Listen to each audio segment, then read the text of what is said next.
What's up guys, James here, how are you doing?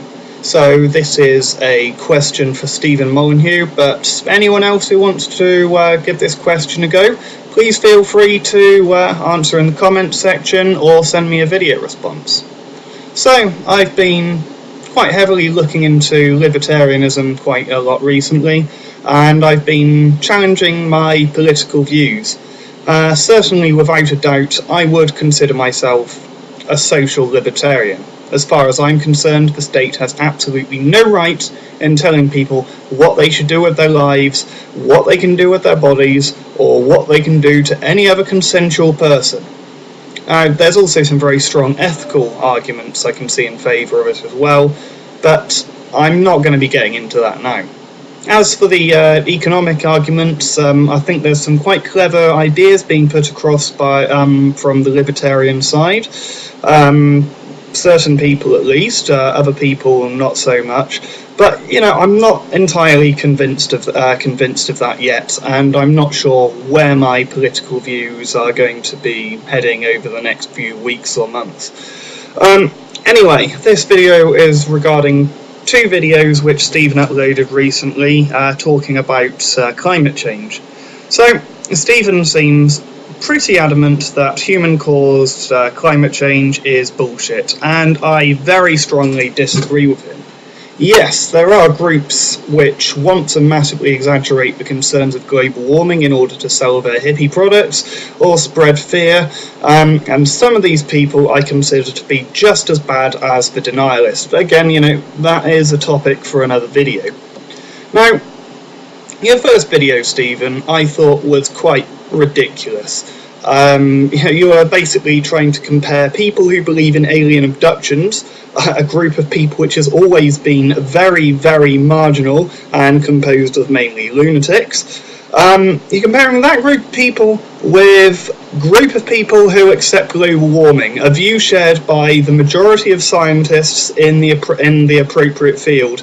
And to draw that kind of comparison is pretty dishonest in my opinion. Now, of course, climate predictions are very, very complicated. You've got a 100,000 year cycle, I think it is, where the Earth reaches a maximum distance away from the sun at its furthest point, and that can cause ice ages sometimes.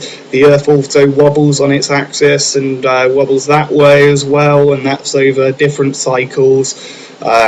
You've also got volcanic activity, solar minimums, solar maximums, yearly unpredictability as well, and hell, if you live in England like me, you don't know what the weather's going to be like in 2 hours' time sometimes. But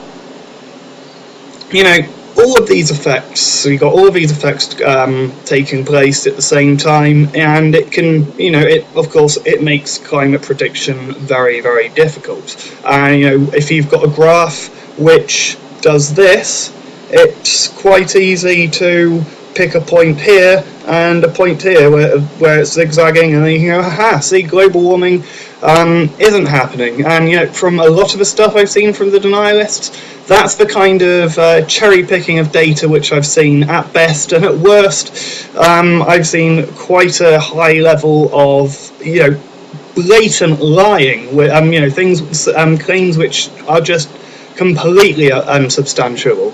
Now, I'm not saying that my side's perfect, far from it. There's scientists who make a mistake, and as I mentioned earlier, there are people who have a political agenda to exaggerate the claims as well.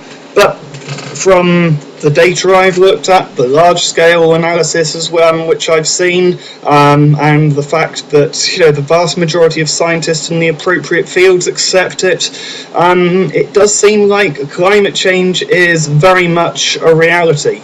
Now, I don't expect you to change your mind, and I'm not going to try, quite frankly, but please understand that, you putting up a 2-hour video where you're talking to a scientist who has a very fringe viewpoint among academia is unlikely to change many people's minds either, and is quite likely to push many people away. If I was in your position, Stephen, I wouldn't want my listeners to change their minds and accept a fringe viewpoint that easily either. There's someone in your comment section, a self-proclaimed anarcho-capitalist who accepts global warming, mentioned that nearly all the people he's met who reject climate change at best are libertarian and at worst are shills to the big oil companies. Now, I could be wrong, but it seems that you probably just don't accept human-caused global warming because it's nice and convenient for you to hold that belief. It seems to me that global warming is a huge thorn in the side of the libertarian worldview. So, given that you're unlikely to actually really change people's minds, at least, the intelligent people whose minds you really want to change here, given that you're not really going to be changing their minds on the topic, and I think that's quite well substantiated by a lot of the comments which were left on your videos on the topic, I'd like you to humour me for a second. So, I ask you, supposing global warming is a reality, and it is caused by human beings, and it will cause millions or billions of deaths within the next century unless we change our ways, what is the libertarian solution to this problem? Like I said at the beginning of the video, this question's open to everyone. I'd prefer to hear libertarian viewpoints on the matter, but if you want to put yourself in the shoes of a libertarian for the purpose of this video, please go ahead. I think it's quite a fun little thought experiment. So, thanks for watching, guys. Comment, rate, subscribe.